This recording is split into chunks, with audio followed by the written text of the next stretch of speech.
Hello बच्चों, आज आपका स्वागत है। एक बार हम लोग फिर मिल रहे हैं अपने टीआर एजुकेशन चैनल पर। और जैसा कि बोर्ड एग्ज़ाम नज़दीक हैं और सब बच्चे तैयारी कर रहे हैं, तो उस तैयारी को हम आपके साथ जो है आपकी मदद करने के लिए एक बार फिर से हाजिर हैं। तो हम लोग जो है शुरू करते हैं। आज एक बहुत महत्वपूर्ण टॉपिक है और वो है रचना की दृष्टि से वाक्य के प्रकार। 4 अंक का ये भी आता है। तो हम लोग जो है इसके पहले वाच्य पर पूरा क्लियर किया है और अलंकार पर पूरा 4 नंबर क्लियर किए हैं। हम लोग 4 नंबर लिए, 2 उसमें। अगर किसी ने वीडियो नहीं देखे हैं तो उनको आप देखें और देख करके लिंक पड़ी हुई है तो उसमें जा करके अपना स्पष्ट करिए। और अगर कहीं कोई प्रॉब्लम आती है तो आप जो है कमेंट्स में ज़रूर इंगित करें। हम पूरी कोशिश करेंगे कि आपकी पूरी मदद हो। तो आज चलते हैं जो है रचना की दृष्टि से वाक्य के प्रकार। तो इसमें केवल 2 ही चीज़ें पूछी जाती हैं कि एक तो आपसे ये पूछा जाता है कि ये किस प्रकार का वाक्य है, और फिर वाक्य को रूपांतरित भी कराता है। तो हम लोग देख लेते हैं कि रचना की दृष्टि से वाक्य के प्रकार तो 3 प्रकार होते हैं। एक होता है सरल वाक्य, दूसरा संयुक्त वाक्य और तीसरा मिश्र वाक्य। तो सरल वाक्य को हम सिंपल सेंटेंस कह सकते हैं, संयुक्त वाक्य को कंपाउंड सेंटेंस और मिश्र वाक्य को कॉम्प्लेक्स सेंटेंस कहते हैं। तो अब देखते हैं सरल वाक्य क्या होता है। तो आपको हम परीक्षा की दृष्टि से ही हम जो है इस पर बहुत लंबा नहीं बताने की कोशिश करेंगे, केवल आपके दिमाग में अच्छी तरीके से बैठ जाए और बस उतना ही आपको, जितना परीक्षा में पूछा जाएगा उतना ही हम केवल बताएंगे आपको कि जिन वाक्यों में केवल एक मुख्य क्रिया हो, इस चीज़ को आपको विशेष ध्यान देना है। एक मुख्य क्रिया होनी चाहिए और तो समझ लीजिए वो वाक्य सरल वाक्य है। अगर उसमें कई क्रियाएं हैं, कई वाक्य जुड़े हुए हैं, अगर 2 वाक्य होंगे तो 2 क्रियाएं होंगी, स्वाभाविक है, तो इसका मतलब है कि वो फिर सरल वाक्य नहीं होगा। तो जैसे उदाहरण देखते हैं, पानी बरस रहा है, वह साधु है, वह विद्यालय जाता है, मोहन जा रहा था। ये सारे के सारे वाक्य कैसे हैं? ये सब सरल वाक्य हैं। तो एक ही क्रिया इनमें दिखाई दे रही है, तो एक क्रिया का मतलब वाक्य सरल है। फिर इसके बाद देखते हैं संयुक्त वाक्य। संयुक्त वाक्य में क्या होता है कि जहां 2 या 2 से अधिक उपवाक्य किसी समुच्चय बोधक अव्यय, इसको आपको विशेष ध्यान देना है, समुच्चय बोधक अव्यय शब्द से जुड़े होते हैं, वे संयुक्त वाक्य कहलाते हैं। अब समुच्चय बोधक अव्यय का कौन कौन से हैं? तो ये देखिए, समुच्चय बोधक अव्यय हैं जैसे और, तथा, एवं। इनमें से कोई है, जैसे रात हुई और तारे निकले, तो यहाँ पर एक क्रिया आपकी ये है हुई और दूसरे है निकले। तो इसमें 2 उपवाक्य हैं और दोनों को और से, और नामक जो है समुच्चय बोधक अव्यय है, इससे जोड़ा गया है। तो ये वाक्य हमारा क्या है? संयुक्त वाक्य है। तो बस आपको केवल इतना है कि इसमें पहचान केवल करनी है कि जैसे ही आपको ये समुच्चय बोधक अव्यय दिखाई दें तो समझ लीजिए कि वो वाक्य संयुक्त वाक्य है। दूसरा है इसलिए, अतः, ये भी समुच्चय बोधक अव्यय है। उदाहरण क्या है? वो सोया रहा इसलिए गाड़ी नहीं पकड़ सका। गाड़ी क्यों नहीं पकड़ सका? क्योंकि वो सोया रहा। तो ये जो है इसलिए, यहाँ पर इसलिए से जोड़ा गया है 2 वाक्यों को। फिर तीसरा देखिए, परंतु, किंतु परंतु, उसने समझाया था परंतु मैं न समझ सका। 2 काम हुए हैं यहाँ पर, 2 उपवाक्य हैं और दोनों एक दूसरे के विरोधी हैं, इसलिए परंतु से जोड़ दिया उसको। फिर है या। अब यहाँ पर या तो तू पढ़ ले या टीवी देख ले, तो यहाँ पर या से जोड़ा गया है। या तो ये करो या तो ये करो, बीच से या आ गया। या फिर दूसरा है नहीं तो अन्यथा वरना, तुम मान जाओ अन्यथा पिटोगे, बरसात आ गई वरना मैं जीत जाता। तो ये ऐसे अव्यय हैं, समुच्चय बोधक अव्यय हैं, जिनसे 2 उपवाक्यों को जोड़ा गया है। तो इसमें आपको केवल बस एक ही पहचान करनी है कि अगर आपको समुच्चय बोधक अव्यय दिखाई दें तो समझ लीजिए वो वाक्य हमारा जो है कौन सा है? वो है संयुक्त वाक्य। अगर एक ही क्रिया है, एक ही वाक्य में क्रिया आ रही है तो समझ लीजिए वो सरल है। अगर समुच्चय बोधक अव्यय हैं, दिखाई दे रहे हैं, कौन कौन से हैं, और दिखाओ, तथा एवं से दो वाक्य जोड़े गए हों, या फिर इसलिए या अतः से, परंतु या किंतु से, या नहीं तो अन्यथा वरना, ये जो समुच्चय बोधक अव्यय हैं अगर आपको दिख भर जाएं तो आप तुरंत पहचान लीजिए कि ये वाक्य हमारा क्या है, ये वाक्य हमारा है संयुक्त वाक्य। अब इसके बाद तीसरा होता है मिश्र वाक्य, कॉम्प्लेक्स सेंटेंस। तो कॉम्प्लेक्स सेंटेंस क्या होता है उसको हम लोग अब पढ़ते हैं। तो अब हम लोग चलते हैं मिश्र वाक्य की ओर, कि इसमें जो है मिश्र वाक्य कौन कौन से होते हैं। तो जिन वाक्यों की रचना एक से अधिक ऐसे उपवाक्यों से हुई हो जिनमें एक उपवाक्य प्रधान हो और दूसरे अन्य गौण, या इसको हम कह सकते हैं आश्रित कह सकते हैं, आश्रित उपवाक्य हों, उन्हें हम मिश्र वाक्य कहते हैं। तो मिश्र वाक्य को समझने के लिए दो चीज़ों की ज़रूरत है, एक तो इसमें प्रधान उपवाक्य होगा और दूसरे जो हैं उस पर आश्रित उपवाक्य होंगे। तो हम देखते हैं कि जो आश्रित उपवाक्य होते हैं वो कितने प्रकार के होते हैं। वो होते हैं 3 प्रकार के। परीक्षा में ऐसा ही पूछते हैं, आश्रित उपवाक्यों पर अक्सर प्रश्न पूछते हैं। तो इनमें 3 होते हैं। एक होता है संज्ञा उपवाक्य, जिसको हम नाउन क्लॉज कहेंगे इंग्लिश में।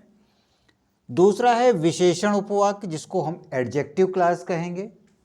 और तीसरा होता है क्रिया विशेषण उपवाक्य, जिसे हम एडवर्ब क्लॉज कहेंगे। तो अब इनकी पहचान कैसे करेंगे, कौन हमारा संज्ञा उपवाक्य है, कौन हमारा विशेषण उपवाक्य है, कौन हमारा क्रिया विशेषण उपवाक्य है, तो उसकी पहचान है। कुछ शब्द ऐसे हैं बस उनको आपको ध्यान देना है तो आप तुरंत पहचान लेंगे कि ये जो आश्रित उपवाक्य है ये कौन सा है, क्योंकि उन्हीं शब्दों से वो शुरू होता है। तो जैसे मान लीजिए नाउन क्लॉज है, तो नाउन क्लॉज की जो शुरुआत होती है वो हमेशा की से होती है, छोटी की, का में छोटी की मात्रा लगा दो कि। जैसे एग्जाम्पल के लिए, मालिक ने कहा कि कल की छुट्टी रहेगी। मालिक ने कहा कि कल की छुट्टी रहेगी। तो यहाँ पर मालिक ने कहा ये हमारा है प्रधान उपवाक्य, और कि कल की छुट्टी रहेगी ये हो गया हमारा आश्रित उपवाक्य। क्या हो गया, आश्रित उपवाक्य हो गया। और ये पहचाना हमने कैसे, चूंकि ये की से शुरू हो रहा है इसलिए ये पूरा का पूरा जो है हमारा संज्ञा उपवाक्य हो गया। दूसरा एक उदाहरण और देखिए, मैंने देखा कि कुछ लोग मेरी ओर बढ़े आ रहे थे। यहाँ पर मैंने देखा ये आपका प्रधान उपवाक्य, कि कुछ लोग मेरी ओर बढ़े आ रहे थे, ये हमारा हो गया जो है आश्रित उपवाक्य। और कौन सा आश्रित उपवाक्य है, संज्ञा आश्रित है। क्यों, क्योंकि की से प्रारंभ हो रहा है। फिर इसके बाद हम दूसरा देखते हैं विशेषण उपवाक्य। विशेषण किसको कहते हैं, विशेषण उस शब्द को कहते हैं जो संज्ञा या सर्वनाम की विशेषता बताते हैं। तो यानी कहने का मतलब है कि ऐसा कोई शब्द आया होगा जिसकी ये विशेषता बताने के लिए आ रहे हैं। इसके पहले कोई न कोई ऐसा संज्ञा या सर्वनाम शब्द जरूर आया होगा। तो नीचे के जो उदाहरण हैं वो आपके विशेषण उपवाक्य हैं।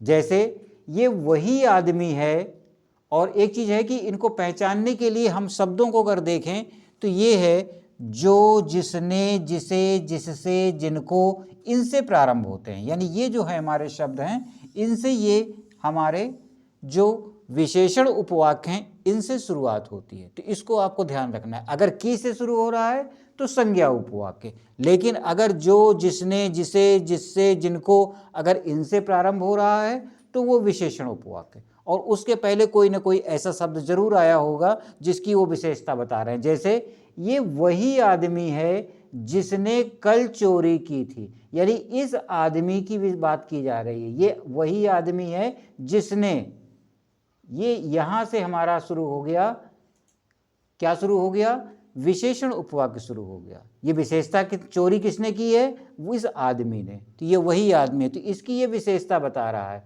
तो आपको इतना डीप में जाने की ज़रूरत नहीं है, केवल बस पहचानने के लिए जो आपसे पूछा जाता है तो आपको केवल पहचानने के लिए इन शब्दों को ध्यान रखना है। जिसने, फिर दूसरा वाक्य देखिए, जो मेहनत करता है, क्या आया, जो मेहनत करता है।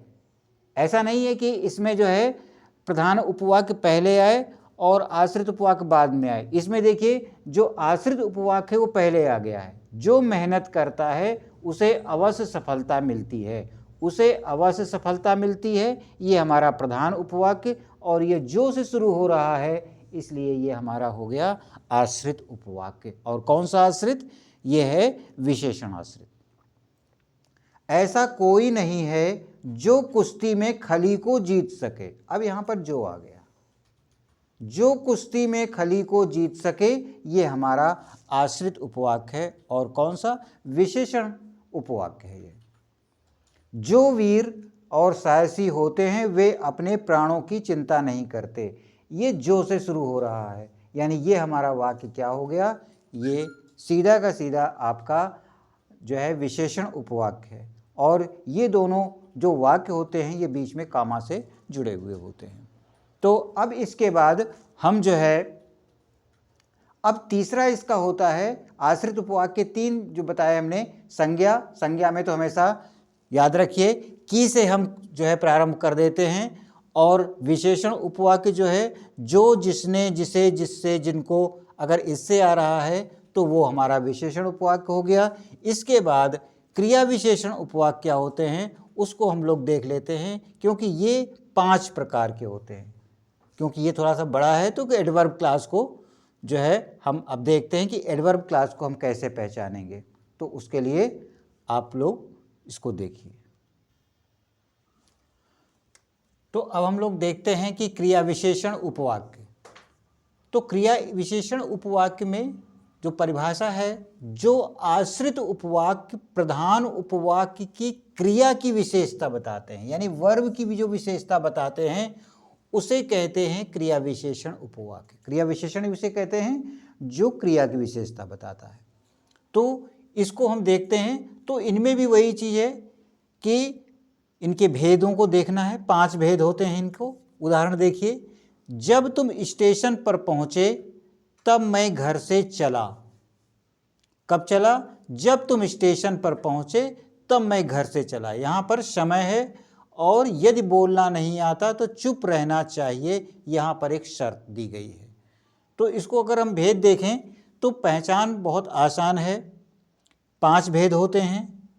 एक है काल सूचक उपवाक्य, स्थान सूचक उपवाक्य, रीति सूचक उपवाक्य, परिमाण सूचक उपवाक्य और परिणाम सूचक उपवाक्य।